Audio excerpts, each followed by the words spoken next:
Nelly, obviously, you guys will ask about him. I'm anticipating him playing. We'll see how practice goes. It's entirely possible that he doesn't. There'll be a lot thrown at him. But I'm going to approach today's practice like I'm getting him ready tomorrow. But obviously, cardiovascular, all those things. I mean, it's going to take him a while. But we'll approach it like he's playing, and we'll obviously make the best decision for him. Excited to have him here. That was a long process. It was a pain in the butt. Thank you to the people that helped behind the scenes. And it's great to get him here. And hopefully he's in shape. I doubt it. But obviously he's a key part to what we're doing. So we're excited. To start off with, just to put a bow on a couple of the injury things, Isaac, what is his timetable? Do you know? So he got the cast off. I think he sees the doctor next week. We're hoping he's ready for the first game. I'd say that's the hopeful timetable, as well as Jalen. I'd say they're both kind of on this different injuries, but similar path. Isaac will definitely not play versus on Wednesday, but I hope he can play the first game. Not sure yet, though. Is Jalen's injury one that, I mean, if this was a league game, he would be playing? Or? You'd have to ask him. No, probably would be the answer. I don't think he's not playing because it's next. I think he wants to play. I would say no. He wouldn't play tomorrow if it didn't matter what the game was. I don't. So it's not overly cautious or anything. It's like he. I think we're being overly cautious as well. He doesn't need to play tomorrow. You know what I mean? But I don't think it's anything really, really serious. I think if we manage it wrong, you could have issues like we had last year where he missed 2 league games that obviously hurt our season. And then Sebastian's concussion, is that? He's good. He's been practicing. He's good to go. Nelly, getting here. When did you find out? And did you... I lied to you when you texted me. Not the first time I've lied, and it won't be the last. I found out on, what day is today? Today's Wednesday? So we found out, I was recruiting Monday, found out from Nelly. Nelly doesn't understand time changes, so got a nice wake-up call early in the morning, but was excited about it. So found out 3 a.m. I was in Texas. Didn't sleep a lot that day. It was a long day, but it was a good day. And then just booked flights and got him on a late-night flight Monday. So we knew he'd be in Tuesday. How many people did you have picking him up at the airport just to make sure he got there and everything? We were tracking his flight for sure, and he was in good hands with Peyton and Chu. So it was a long, annoying process, but happy to get him here. Okay, is there anything else you can shed light on with that process? I mean, was this really just a piece of paper that somebody didn't sign in Nigeria? Is that as simple as it is, or? It's not as simple as that. Basically, over the summer, he wanted to get his visa renewed. And he wanted to go home and see his family. He wanted to play for his national team. I felt like all 3 requests were reasonable. Do I have intimate knowledge of a Nigerian consulate? No, I do not. I have way more knowledge now. And if you're Nigerian, I'm not letting you go home anymore if you come play for us. But other than that, no, it's just I think that country deals with a lot of it. And so it was just a long process that we couldn't speed up. It was not a question and answer, submit more information. It wasn't any of that. We had no communication with anybody for 2 months. So that was just the reality of it. And it just, when they did communicate with us, it was a quick process. But for that 2 months, it was not.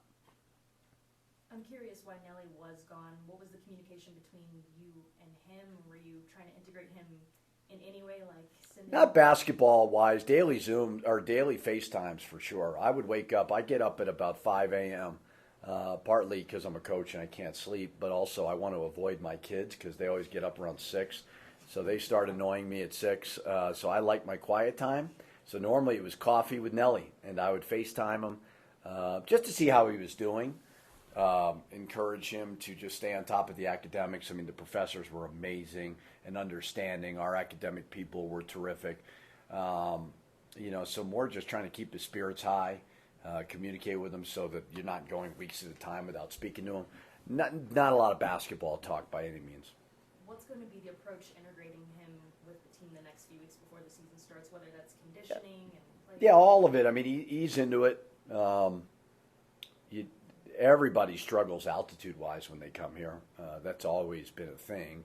So as much as I want to see him play, like I know I need to be patient. We got to get him ready for, what is it, November 6th. That's the most important thing.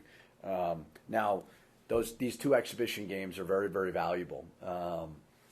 I wish we could do more. We can't. It's just part of the rules. But to play in front of fans, to play with the lights on, like all that really, really helps.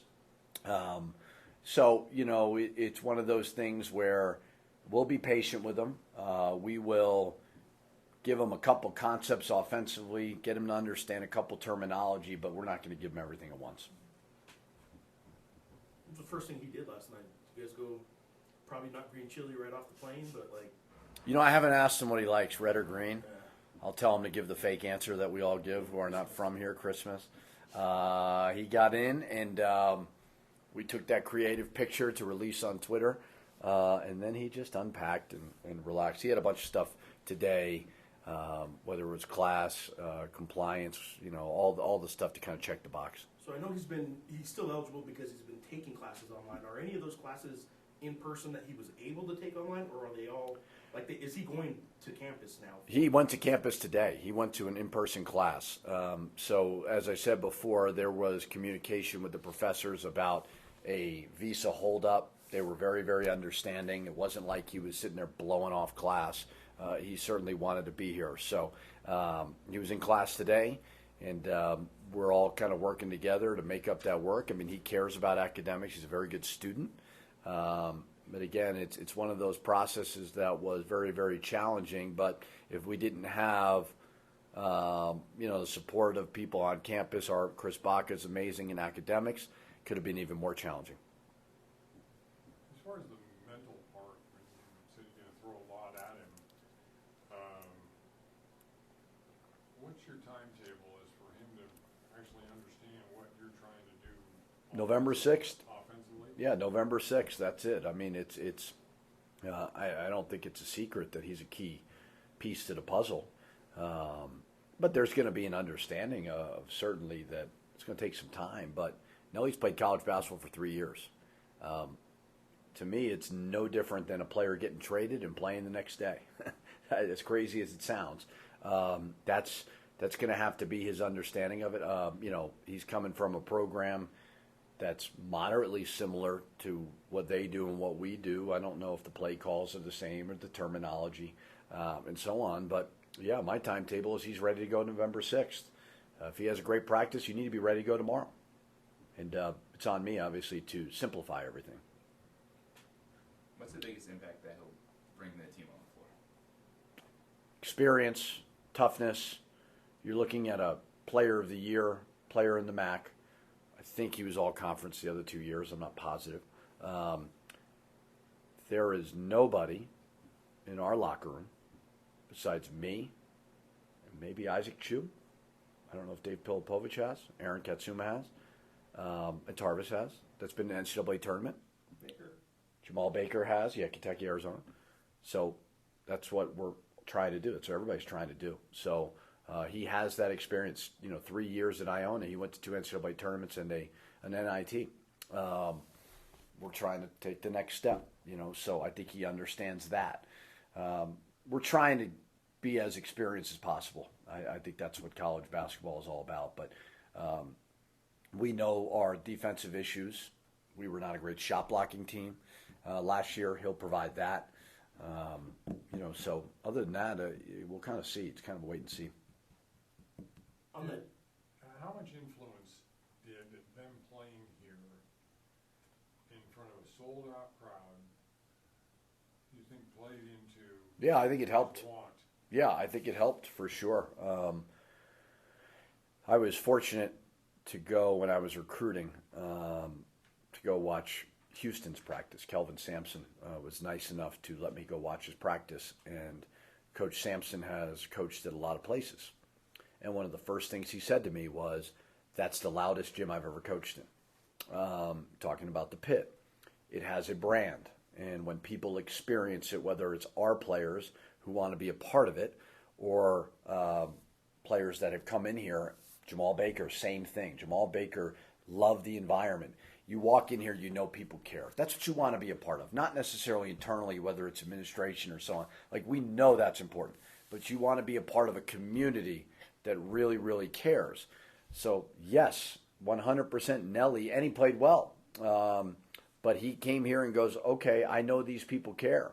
So that matters. That's why we are in the position that we're in, is we sell that we had 14,500 and something in conference. We sell that we had 5 crowds over 15,000.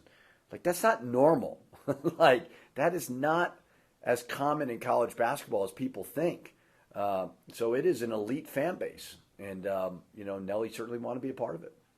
As far as the defense goes, and I know he's a key part of it, where are you right now, a little less than 2 weeks before the regular season opener, as compared to where you wanted to be? I know you have a lot of improvement to do. You told Field 68 that, we don't have to be great at defense, we just can't suck.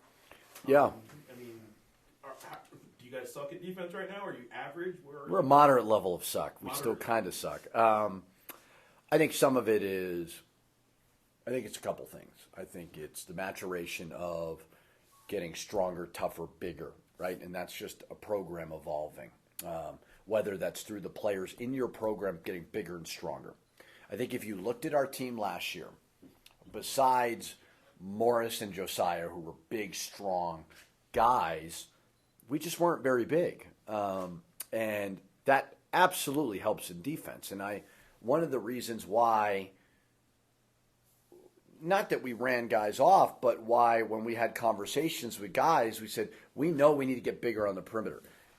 You have to play Mash and House a lot of minutes. It's the reality of it. They are really good players, but they're small guards. Do they need to be better defensively? Sure. Maybe they need to be a little bit more scrappy. Yes. But now, how do we get bigger at the 3, 4, and 5 to go along with just the growth of the program? So we talked about it yesterday.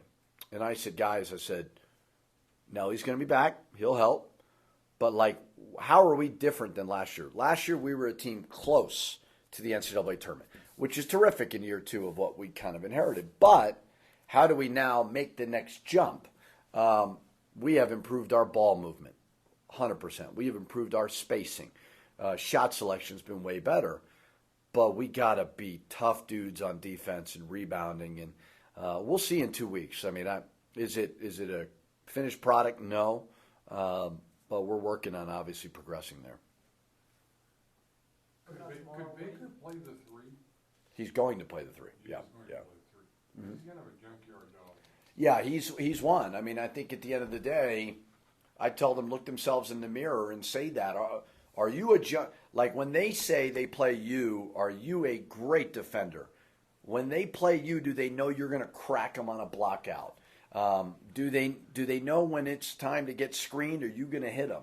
I don't know if the locker room's full of that yet, right? So we're working on that. But Baker can play the 1, 2, 3, and 4, and he's done all 4 in practice, which is great. So yes, he's one of those for sure. So looking at tomorrow, obviously, it's an exhibition game. You don't want to overwork anyone, but just kind of what are you kind of hoping to see tomorrow? I hope we play really well. I'm approaching it like a real game. We're going to play 2 exhibitions. I don't love that, but you got to play a certain number of home games. I'd rather probably play like a scrimmage and then an exhibition. Realistically, I wish we had 4 exhibition games and maybe play 2 scrimmages and then 2 exhibitions. But we're treating it like a game.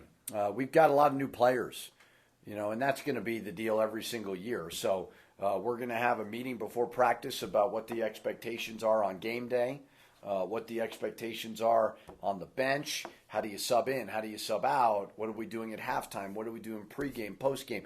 We talk about all those things. So we're treating it like a game. I know it doesn't count, but if we lose, I know people can be pissed. So I'm going to approach this thing like it's a real game.